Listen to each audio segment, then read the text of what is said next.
Okay, so we're playing Joe Leg, 995. We have yet another opportunity for this one. I got 3 whites in a row. That's pretty unusual. Okay, I'm playing Bishop C4 again. Once again, H6. You see? Pay attention to my videos. There's trends going on all the time. One trap here is that they play Bishop C5. I can play Bishop takes F7 check, followed by Queen H5. I'll try to show that trap. Okay, so he's traded quickly and he's attacked my queen, but I'm just going to pull my queen back. This square on D5 is very weak now. Lower-rated players have trouble with the concept of a weak square, but D5 is now like a vulnerable point, and so is the pawn on D6. This is a backward pawn, and I can develop quickly and zero in on that weakness. So Bishop D6. Here again, this is like the last game. I have a choice of which way to castle. Both ways are acceptable, but think about which side you, or which castling you would prefer, long castle or short castle, and what would be the benefit of one over the other. Okay, so I'm going to go long because my rook gets to immediately join the attack on the D6 pawn. That's the primary benefit of going long, is that you get that rook in the game very quickly. So now I can go ahead and win this pawn because just counting up, I have 1, 2, 3 attackers there, and he has only 2 defenders. So I'll take this pawn.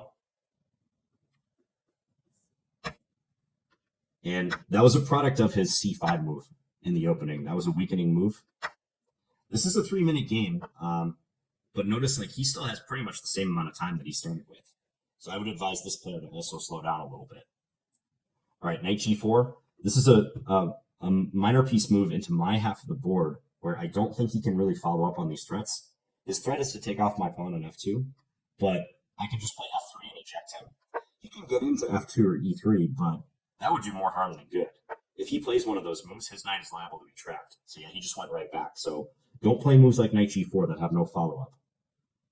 All right, so he went back to F6. I noticed this rook is out of the game. I'm just going to bring it in, and this is a great flail to bring it to. Bishop E6. Does this move work? Nope, it drops the pawn. So I can take on E6 with my bishop. He takes back with the pawn. I take with a rook. 2 attackers versus 1 defender. And being able to really count the material and the attackers and defenders quickly is of paramount importance. So now I'm up 2 pawns. I'm just looking to trade down. I'm actually going to play my knight to the center to further encourage trades. I'm going to take with a rook. I could take with the pawn, mind you, but I like my rook scope here, and I like the fact that I have both rooks in the heart of his position. Rooks really belong on the 7th rank. If you guys have heard of pigs on the 7th, rooks that are on the 7th rank can often target the opponent's pawns with great intensity, so that's what I'm doing. He defends the G7 pawn, but here I have a chance to double up and attack A7. Also, I'm looking at G7.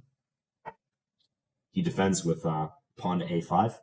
Okay, so here, it's hard to improve my rooks further, but I can start moving my majority of pawns. I can also bring my king up a little bit, but I'm just going to play A4. I'm going to put a stop to some of his pawn advances, because I think he's going to run out of things to do very soon, and I want to see how he plays. Rook B8, maybe he's looking towards playing B5. I'm going to play Rook B7 and offer a further trade, because if that trade happens, I'm going to win his B6 pawn. Yeah, he just went away with his rook. All right, so let's gather more pawns. Now he comes back and offers a trade. That's kind of strange. It seems inconsistent to me. All right, we'll take it. Let's bring this rook over here, targeted C pawn. He can't defend it with his rook, so he goes on the attack. I could take here. He would take A4, though, so I'm just going to defend my A4 pawn, play B3. If he advances, I can take with my rook. So it looks to me like he's going down another pawn. King H7. All right, we'll take this guy off. We can take this guy off. His pawns are dropping like flies now. So now we're up 5 pawns. I'm going to further badger him with trades because I know he can't trade down when he's this far down in material. I'm just going to start advancing my pawns. Now I'm going to advance the queenside pawns rather than the center pawns because these are the harder pawns for him to stop. They're a good ways away from his own king, so just defend that one. I'm going to bring up my B pawn. There's little he can do. He's totally passive now. I have 2 pawns on the 6th rank. Generally, 2 pawns on the 6th rank are worth a rook. according to a rule of thumb, because a rook alone can't stop them. I could get rid of my rook right now and I'd still be winning by virtue of being able to push here. Like literally, you could remove this a5 rook from the board and the same thing is going to happen. These pawns are coming up. I'm not worried about stalemate or anything. You know, if he didn't have these pawns, maybe I would stop and consider for a second whether he could stalemate me, or whether I would stalemate him. But with these pawns on the board, that's never an issue.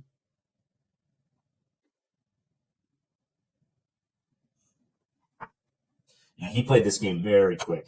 I mean, it looks like he's not even going to dip below 1/3 of his time being used. And here we have checkmate.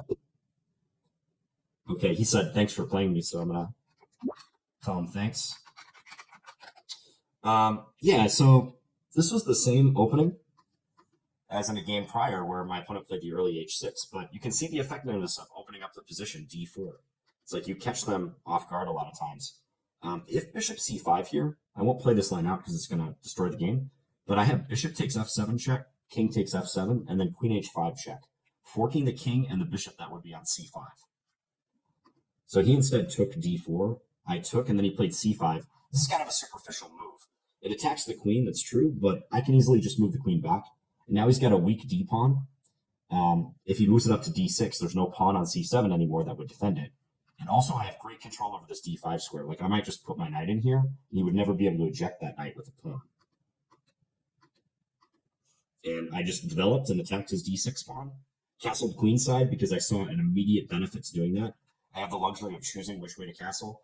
Castling short and then playing the rook over to d1 would also be fine, but this is a quick way to attack d6, the most efficient way, and get my king to safety. So I did it. And then we just harvested pawns. He made knight g4. That move didn't create a threat that he could follow up with, so we just defended, got our remaining rook into the game. He blundered another pawn, and it was just downhill for Black's position from here.